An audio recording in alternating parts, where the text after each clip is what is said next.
Okay, let's talk about love bombing. So, love bombing is when at the very beginning of you talking or dating someone, you really like them.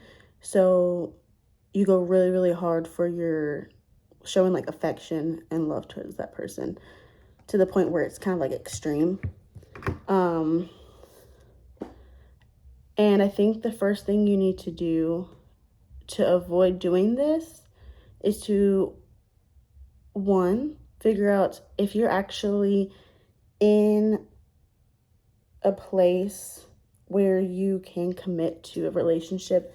Like if this does end up going well, you really like them, because it's very possible.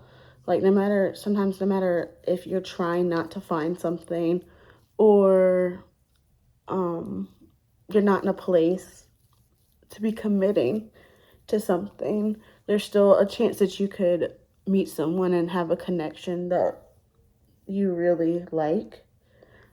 Um, so the best thing to do is first avoid dating if you're not in that position where you are willing to commit, because if you do end up liking that person a lot, you're going to end up hurting that person, because you're going to, when the love bombing goes away, when those feelings go away of like the huge attraction and affection goes away, you're going to end up hurting that person, because you're going to realize, hey, I'm not ready for a relationship, so I'm going to have to let you go.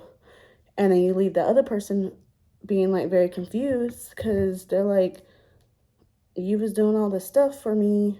I thought you really liked me, and now you're saying you can't be with me. And it's just a mind fuck, honestly. So don't do that. But if you are in a place to commit and you're looking for something, you also want to try to avoid love bombing, because I feel like it causes issues. Because um, it's kind of like what I was talking about yesterday with like the honeymoon phase. They will, that honeymoon phase or that love bombing phase will fade. And I think it'll cause issues because you were going so hard at this point and then now you're not. So then they're going to be like, well, what's going on now? Do you not like me anymore? It's going to cause some emotions to arise and some issues and arguments that will probably come up. Um, so I think at the beginning, I know it's really hard to do it, because if you like somebody, you really want to like try really hard to like make them like you. But I think it's important to be consistent with your boundaries and consistent with your schedule from the beginning. So, for example, if every Saturday morning you go to yoga and the person you're talking to is like, hey, do you want to go get brunch on Saturday morning?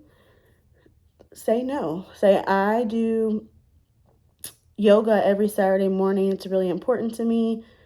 Can we do Sunday morning instead? Because eventually you're going to want to, after the love bombing goes away, you're going to want to go back to your normal routines. And the next time they ask, like, hey, you want to go get like brunch on a Saturday morning? And you say, no, I'm going to yoga. All of a sudden that puts these thoughts in this other person's head, like, do they like me? Are they mad at me? And people start to overthink because you agreed to it and now you're not. Another example is like if you don't stay up real late on a like this is more of like a realistic one, but if you always go to bed at 10 o'clock, set that boundary from the beginning. When you guys start talking, when they're like, please stay up, I want to keep talking to you, say, sorry, I go to bed this time so I can be rejuvenated and ready for work in the morning. Set that boundary, go to sleep at that time that you normally do. Because I feel like it's going to be easier to adjust to each other's real lives if you stay true to your real life from the start. It's going to be a drastic change if you change your routines and schedules because you were going through this love bombing phase. And I'm guilty of this. Like, I go hard at the beginning, but I also see a lot of guys go hard when they're talking to me for the first time. And I am that person that overthinks and gets emotional because I see, like, oh, we were doing all this talking and things were great. And now it's not really going that way. And then I start getting in my head, and then I start questioning them, and then it pushes them away. And I think I also have to realize that there's going to be a time when it starts to slow down. But I also think in order to have the best, like, fluid transition, try to keep as many routines the same as possible. This doesn't mean that you can't skip yoga one Saturday at some point, but I think it needs to be after you have set those boundaries. Say no the first couple times, and then maybe like the third time, be like, okay, yeah, I can skip yoga this time, but next time let's go on this day or whatever. You know what I mean? Like, set that boundary ahead of time so they know those boundaries and they know your schedule. They know what's going on. And I would also encourage you to encourage the other person that you're talking to do the same thing. It's one thing for you to change your schedule, but also for your own health and your own overthinking and emotional state. I would encourage that if you're talking to somebody new, to encourage them not to change their schedule and to set their boundaries, and for them to set their boundaries at the start too, because you're going to be the one that's end up hurting, because they're going to change their schedule and then they're going to get used to you and adapted to you, and they're going to try and go back to their schedule, and you're going to be overthinking. You're going to be the one that's overthinking.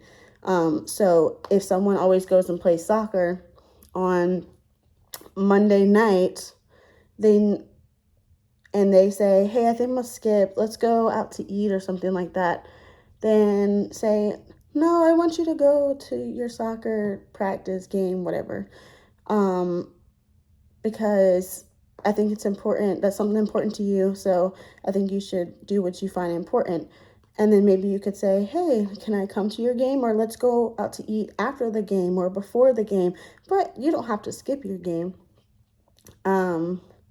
So then you're getting the real authentic you're saying those boundaries. So then when it's time to come, when the love bombing has ended or that honeymoon phase has ended, it's not that drastic change. And I think this is something I have to learn. Like, it's so funny when you're not in a relationship or talking to someone, how you have like the best like relationship advice, but when you're in it, it's like you're dumb. You're like, you don't know nothing about relationships.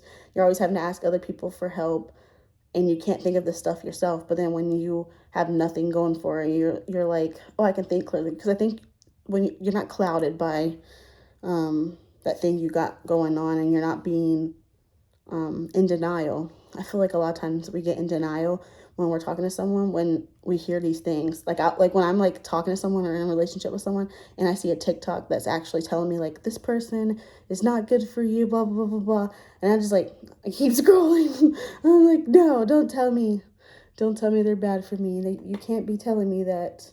And I tried to avoid hearing that, even though I know deep down it's true. But then once you're finished talking to that person, or when things don't work out, or when the relationship ends, you start listening to it and you're like, yeah, it was true. I feel like we need to stop avoiding red flags when we see them.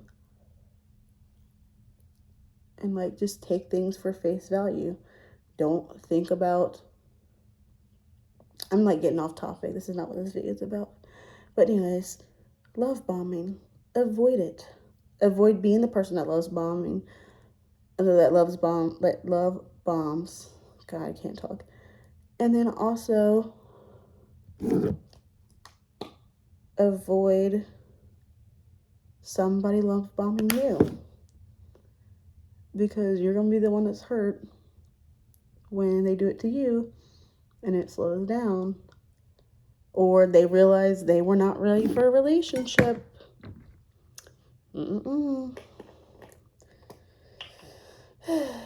Anyways, hope you enjoyed the video and my face routine. I want to do both at the same time. This lighting is not good. I prefer the lighting over there, but this is where I do my face routine, so adios.